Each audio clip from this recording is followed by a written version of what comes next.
Come on. I don't know, Key. I don't think I can do this. Just get in there and get a good grip on it and pull the thing.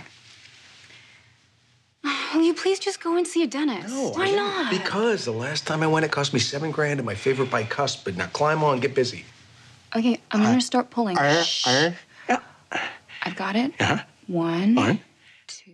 I've had the chance to sit down and talk with a few different lawyers, and one of the things that I always thought was interesting that a lawyer once told me is, in a way, he said, I sort of have to be an actor. He said, I'm giving a performance, I'm having to convince people of a certain thing. So I wanted to ask you, do you think it's easier for an actor to be a lawyer, to portray a lawyer, or do you think it's easier for like a lawyer to be an actor?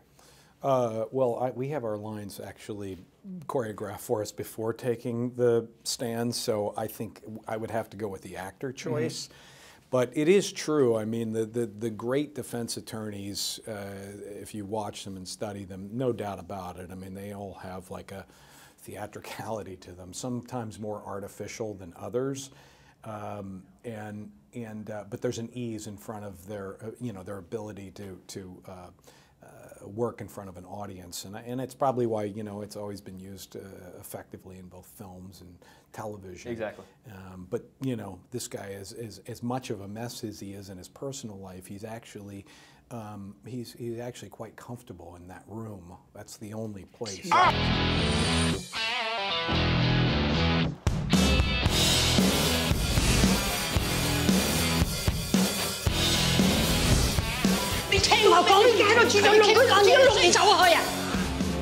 He says, good morning.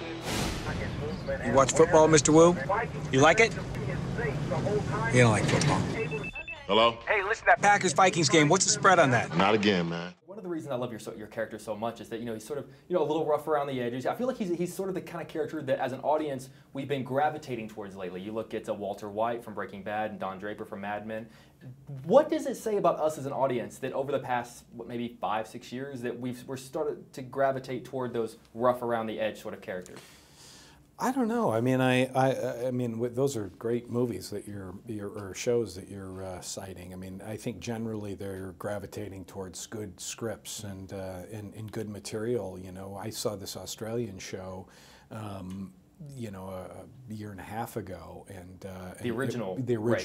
And then I sat down with Peter Duncan, who created it, and I just thought they had really found an interesting balance in a real, in a comedy with drama, and had kind of threaded the needle interestingly with this character who isn't seeking approval in a very PC world, right?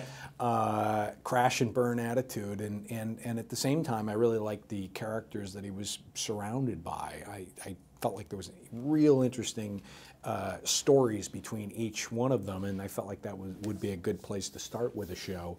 And sure enough, as we're kind of towards the end of our order right now, and you're able to see these characters interacting in whole new ways. I mean, the evolution of these stories is what's been really cool to follow. For sure. Yeah, man.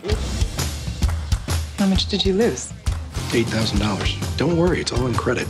I wouldn't actually gamble my own money. So that's when you know you got a problem. Are you going to Bobby's thing on Thursday? Yeah. You gonna go in half on a gift? Yeah, why not? Just $67,000 in the hole. Right. Big favor.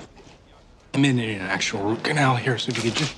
See you on Thursday. If you ended up in court, if you were being, charged with something, would you let your character defend you? Would you feel comfortable enough with his abilities to say, you know what, I'm going to put my future in your hands? I guess I probably wouldn't, unless I was in a real financial jam. I don't think I'd probably, he probably wouldn't be my first go-to guy, only because I was afraid he wouldn't show up. But if he did show up, I'd feel quite confident that he could craft something that would be strong. And I think at the end of the day, strangely enough, the guy despises all hypocrisy unless it involves his own life. And there is this kind of current of wanting to set the record straight from people who have been falsely accused, or if even there's something slightly off the straight line of what the law is and what they've done, he wants to address it, and I think there's a passion for that, which I I identified with, the need to make that right, in spite of all of this other stuff. Forget his own life, because God knows there's nothing there that's going to ever line up correctly. But the need to try to find a way into righting one of these wrongs is important to him. For sure. Somebody saw Margaret in the lobby today. Margaret doesn't scare me, Leanne. So why do you have a restraining order against her? Margaret! I need a favor. I have this case. Does it pay? Don't get too excited. It'll never go to trial. Client's a nut job. So it doesn't pay. Gets worse. I have to pay? City Hall so far remains in a state of stunned silence after the arrest of the mayor's top economic advisor, Graham Murray, for both murdering and eating the remains of a young accountant. Playing my song. You defended the cannabis? Got any advice for me? Yeah, wear long sleeves. It's a practice as old as time itself. Mr. Dean. Sorry. So you ate him? I did. You don't want to think about that for a minute or mull it over? I ate Paul Wilson. Okay. You're aware the charge is murder, right? Nobody was murdered. Paul Wilson committed suicide. You know, one of the things I love, about as an actor who is both on TV and film is that, you've had experience having a character over a large period of time, and then obviously, a character over a short period of time for film. Of all your film characters, if you could pick one and have maybe that TV length of time to get to know and flesh out a little bit more, who's the character you'd be most interested in with, fleshing out some, some more? Probably. Gosh, I don't know. I hate to put you on the spot. I probably would take, maybe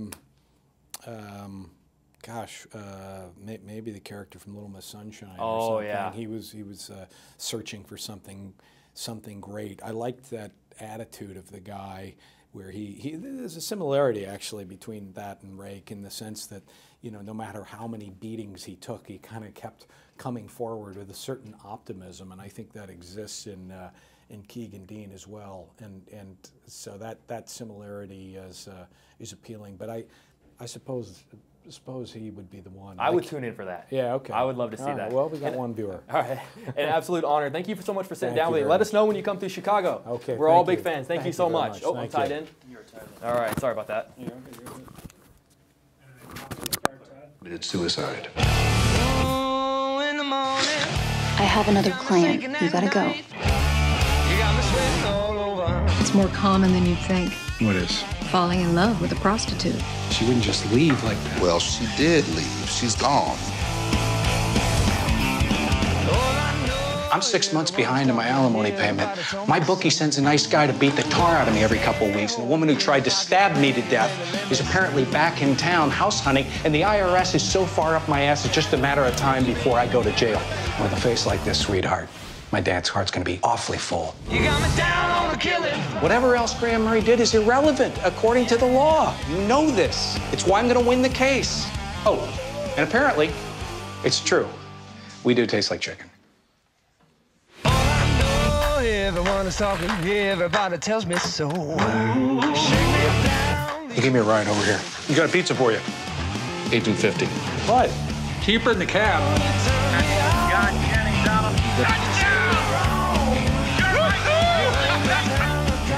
Who are you protecting? No one. Who are you protecting? No one. Objection. Did you ever think 20 years ago this was where you'd be today?